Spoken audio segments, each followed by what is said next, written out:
Hi Dean, before we get into the crux of the questions, tell us a little bit about yourself. Deen Ayodeji. I'm a fashion, editorial, and portrait photographer based in Budapest, Hungary. How long have you had a passion for photography? I've always had a passion for creating something. I've always had a passion for, art and paintings and music and theater. And, I've always been, pushed towards this. But originally, I come from a background of finance and investment. I've seen your work, you're a very good photographer, one that I admire. What three things do you think make up a good photographer? The first thing is understanding light. Understanding light is arguably the key to photography, because as a photographer, once we understand how light works and once we can control light, then we have unlimited possibilities to create. Understanding light is definitely number one. Two, colors. Understanding colors as well, because also being conscious and being able to figure out how colors work. Basically, the science of colors, because colors are not just something you randomly put together. There's a science to it.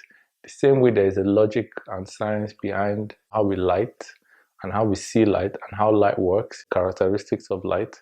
Colors is also something that every good photographer as well needs to be able to play with, because color is a tool. At the end of the day, photography is like painting.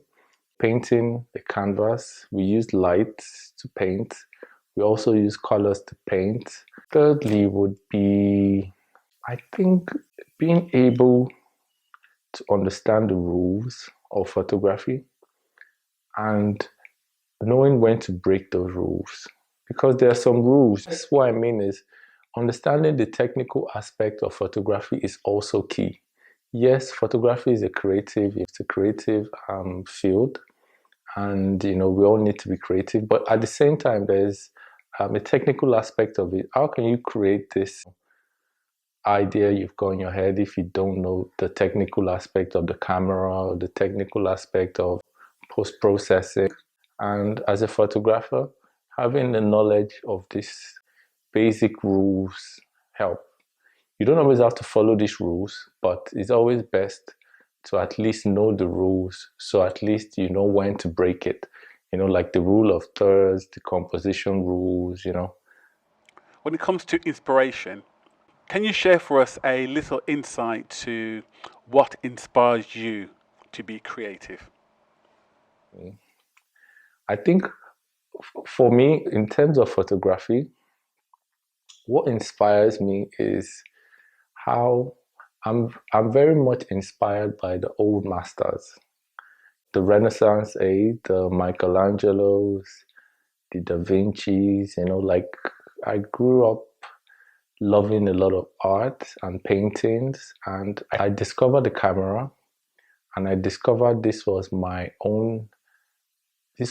only way to be able to express and create.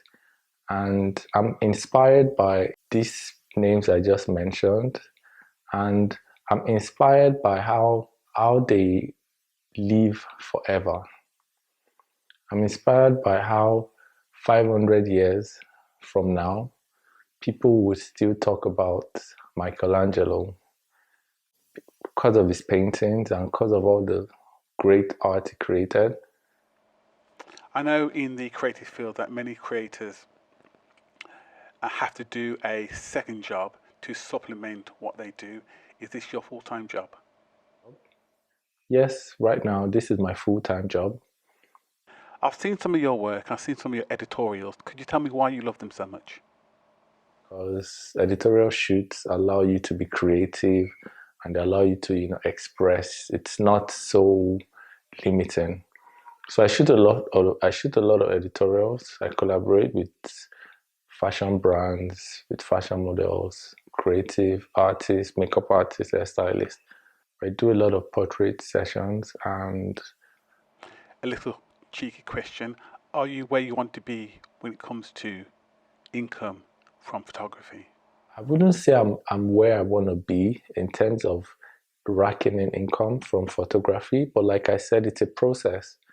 By the time I get to where I want to be, money is secondary.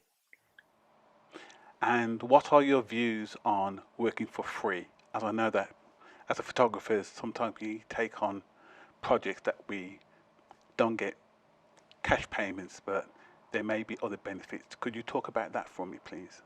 If it's for my portfolio, if it's for my own self-development, then technically it's not free. But I will never work for free. Free means I have nothing to gain in this collaboration, and that's something I'll never do. If it's a collaboration, then there has to be something in it for me to gain.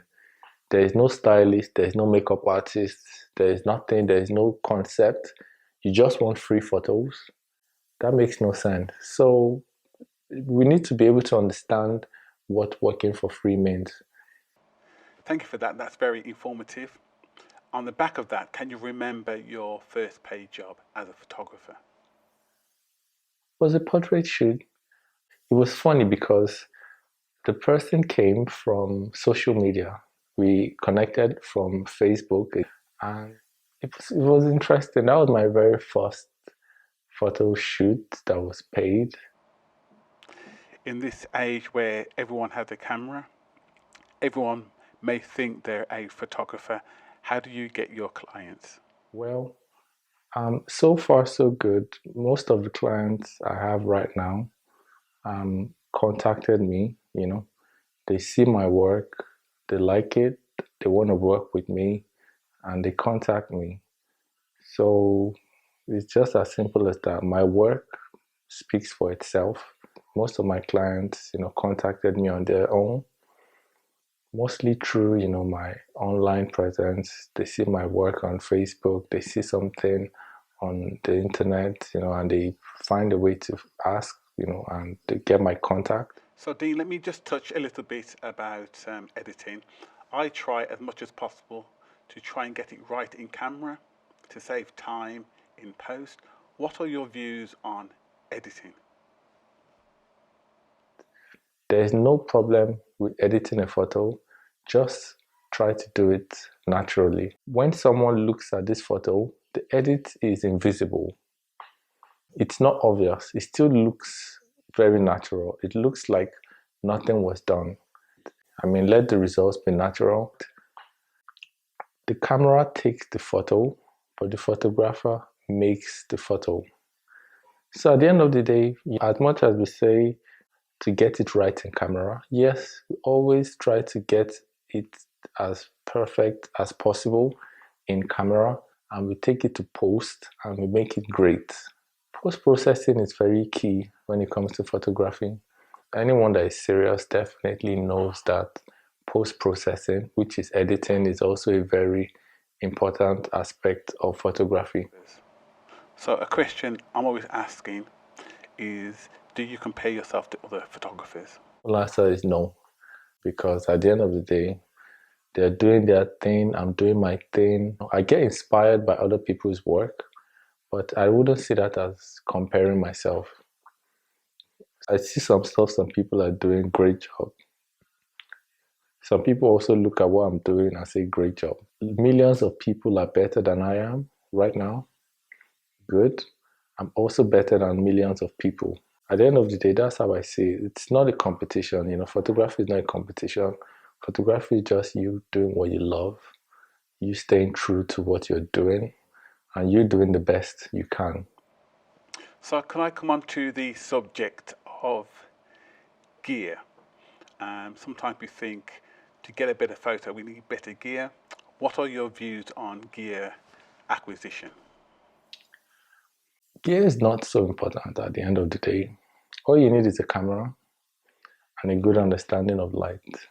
In fact, you don't need to buy any artificial light to be able to create something great. You don't need a fancy camera to be able to create something great. I could own a $200 camera. You could own a $20,000 camera, and I could use my $200 camera to create something much more iconic. Yes, we tend, as photographers, we always tend to want the gears to make life easier. The most important thing is our creativity, being able to look around us and use what is available to create.